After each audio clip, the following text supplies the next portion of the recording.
A new Jurassic World movie just came out. It has a new cast, new dinosaurs, and you guessed it, raptors. But I hope you don't get your science from movies, because you'll see how wrong they can be. The Jurassic movie Raptors have an unexpected origin story, and we're going to do a more scientific reconstruction of what Velociraptor probably looked like, and I think you'll be shocked by the results. We've all seen raptors. They're big, they're smart, they're terrifying, they've got that big claw on their foot. But why do you think they look like that? Was that look based on science? Or was that just movie magic? I'm a huge Jurassic movie fan. I was 11 when the first movie came out in 1993. It just fueled my love for dinosaurs. I went into the behind the scenes material, I watched the making of videos, I loved the artwork that was made. It got me into computer graphics. The artwork of Mark Crash McCreary, so detailed, so lifelike, it just enthralled me.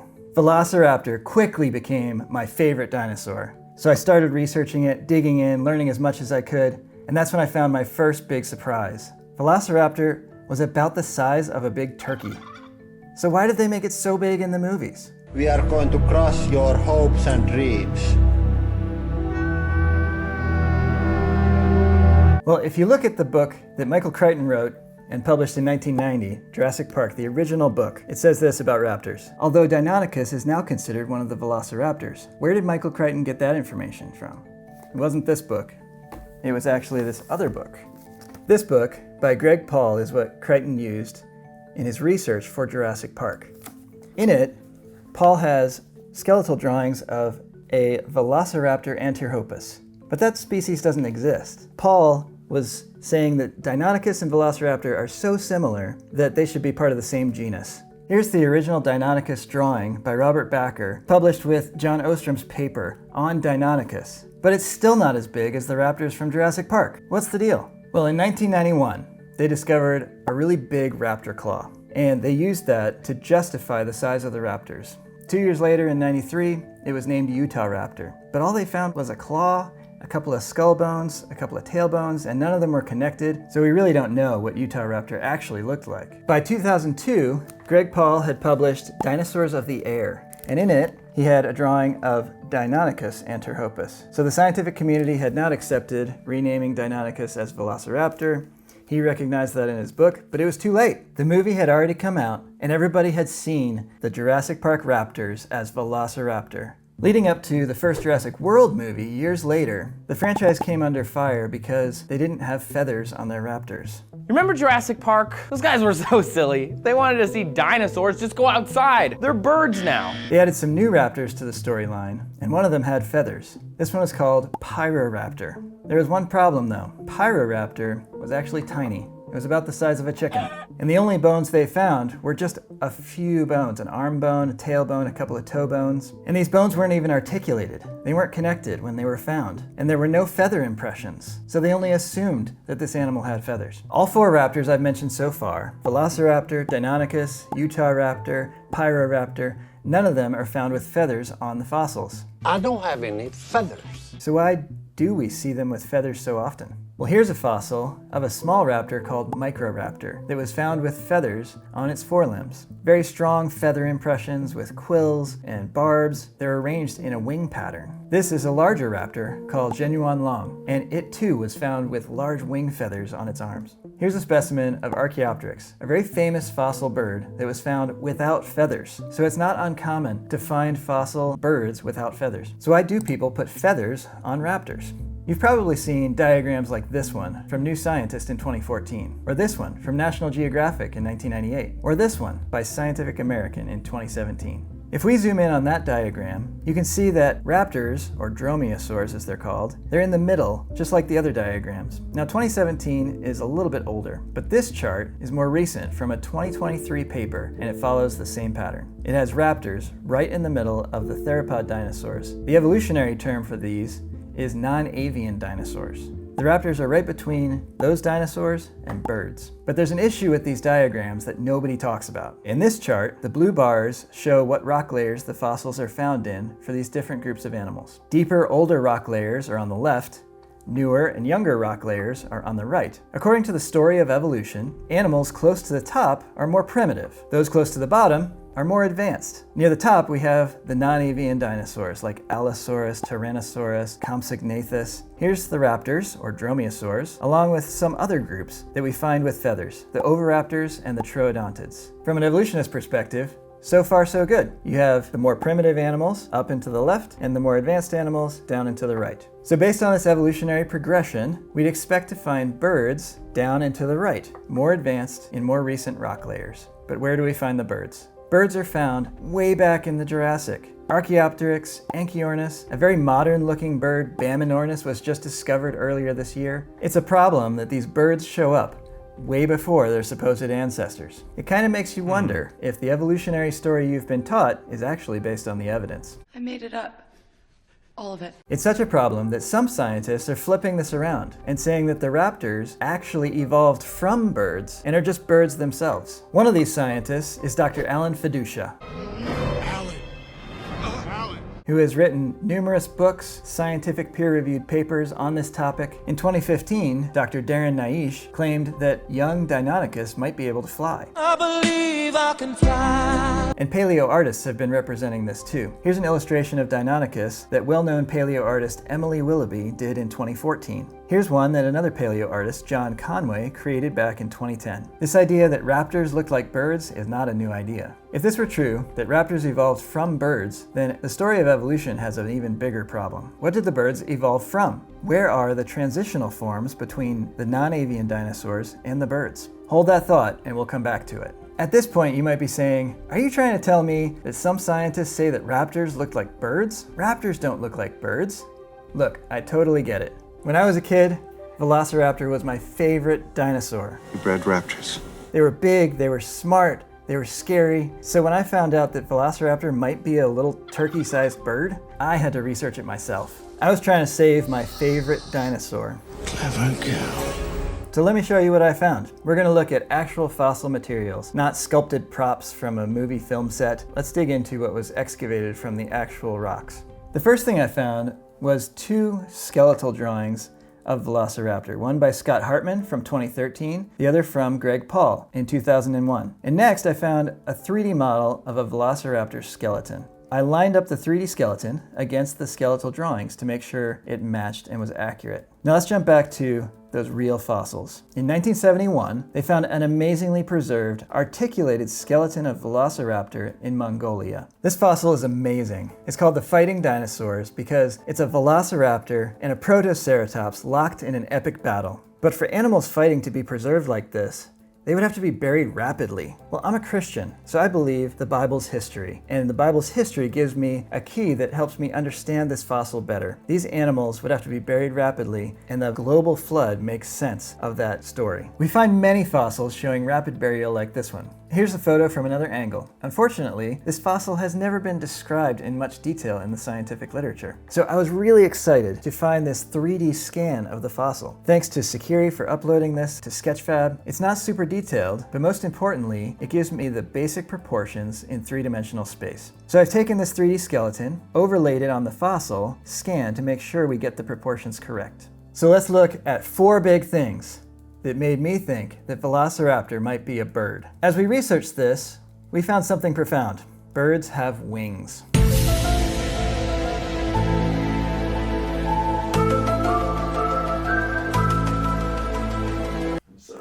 It's funny.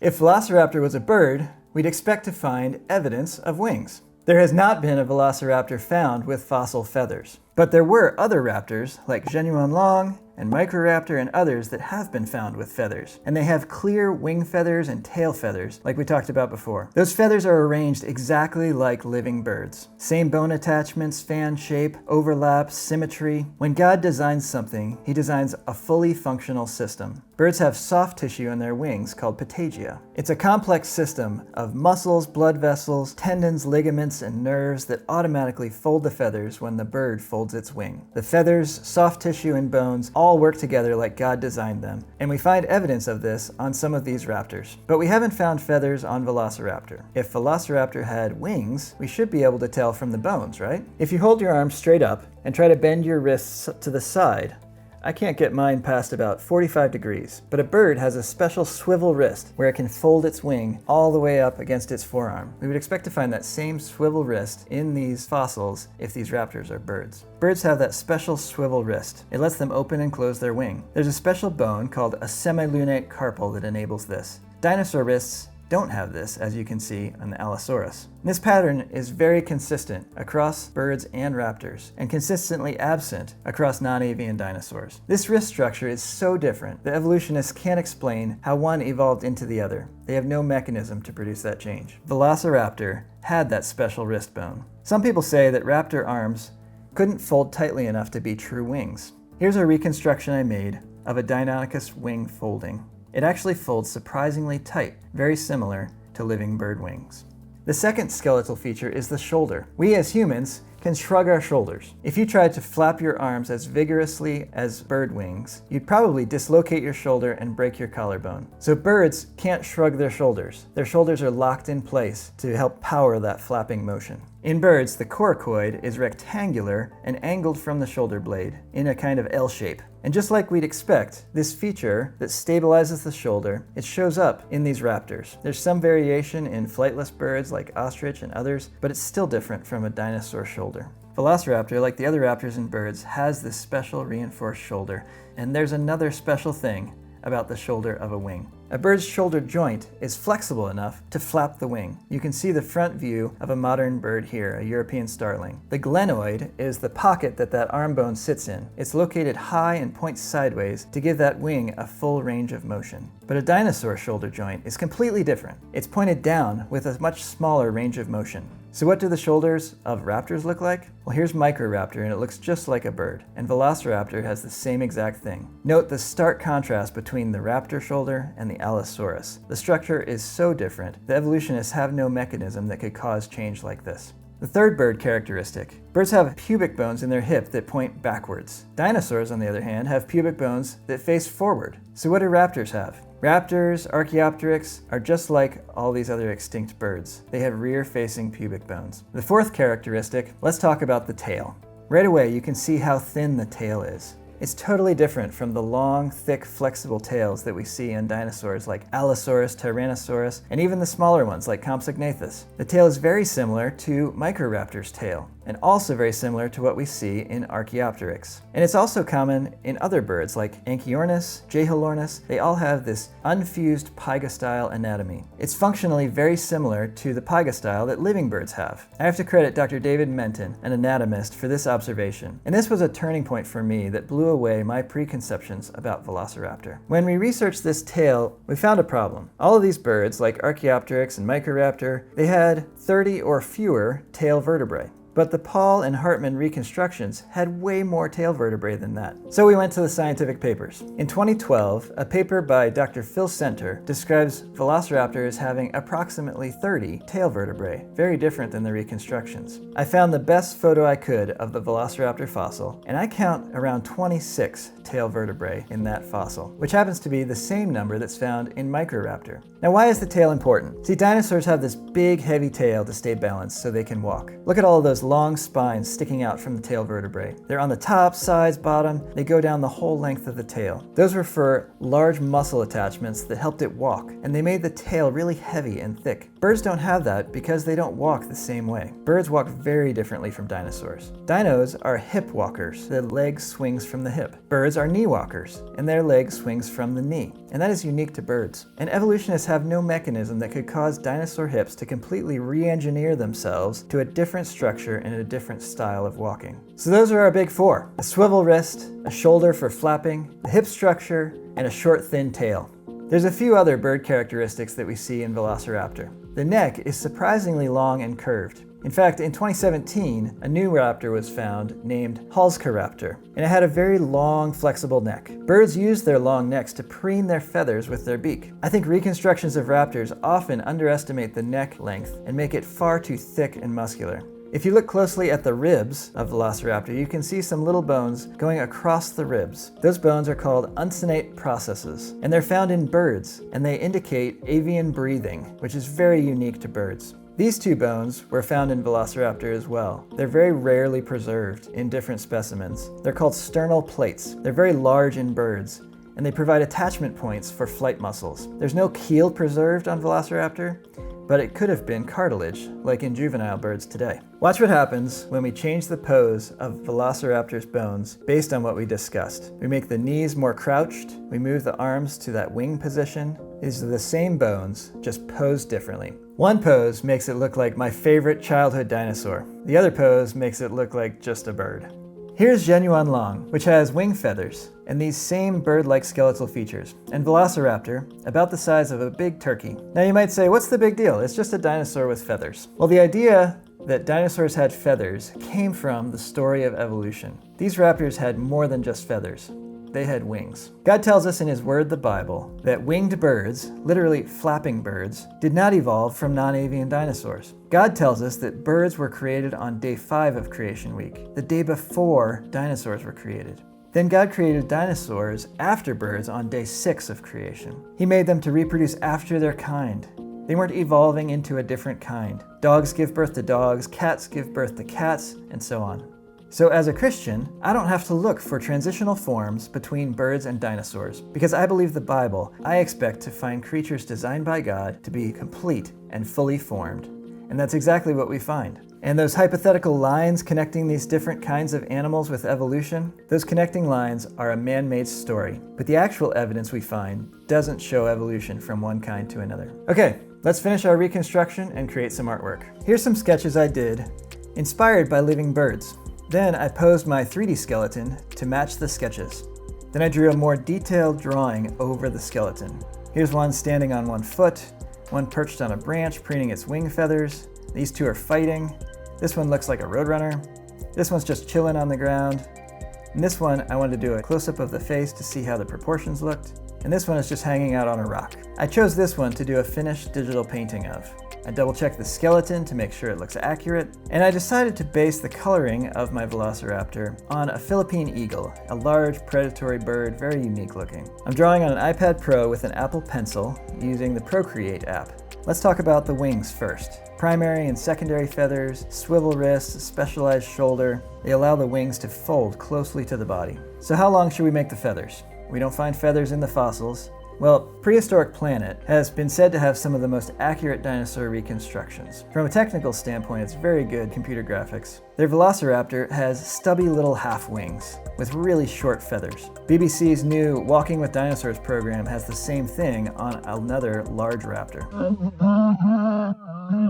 But if you look at the raptor fossils that have feathers preserved, you can see they have really long wing feathers, just like birds do today. Genuine Long has shorter arms than Velociraptor, but wing feathers more than twice as long as most of the drawings you see. So where does this idea of tiny wings come from? Well, it's just an evolutionary holdover from an outdated diagram like this one. Diagrams that aren't actually based on the evidence. They're just based on the evolutionary story. When God creates something, He makes a fully functional creature. And even birds that spend most of their time on the ground, like chickens and turkeys, they have fully functioning wings with beautiful flight feathers. I'm also going to draw some alula feathers because Microraptor was actually found with some of those, even though they're more rarely preserved. The other thing about the wings is that birds hold their wings close to the body, not down by the ground. We already saw how dromaeosaurs can fold their wings. Even Dr. Fiducia mentioned how silly and inaccurate raptors look when their wings are hanging down and flopping around. You might think, this can't be a bird. It's got huge claws on its forelimbs. But it turns out, lots of birds have claws on their wings. They're just hidden by the feathers. I've got a photo of ostrich claws, and they're just huge. If Velociraptor's wing feathers were the same proportions as Genuine Long, then its wingspan would have been close to 6 feet, which is bigger than a turkey. It's about the same size as a turkey vulture, but still smaller than an eagle. Could Velociraptor fly?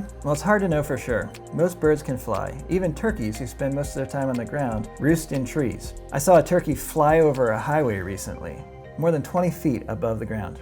Because of how birds walk, I'm going to draw the knees hidden inside the body feathers, so you only see the ankles. When birds sit, their legs are quite crouched and mostly hidden. You might say, what about the giant foot claw? Surely that's a dinosaur foot. I thought so too, until I saw some photos of harpy eagle claws. Those talons are huge. They actually use them to snatch monkeys out of trees in the jungle. Microraptor had big feathers on its feet, but Genuine Long didn't as far as we can tell, so I'm going to leave those off of this drawing. The tail is very thin and stiff, but flexible at the base. I'm going to draw it with feathers similar to Genuine Long. Onto the head.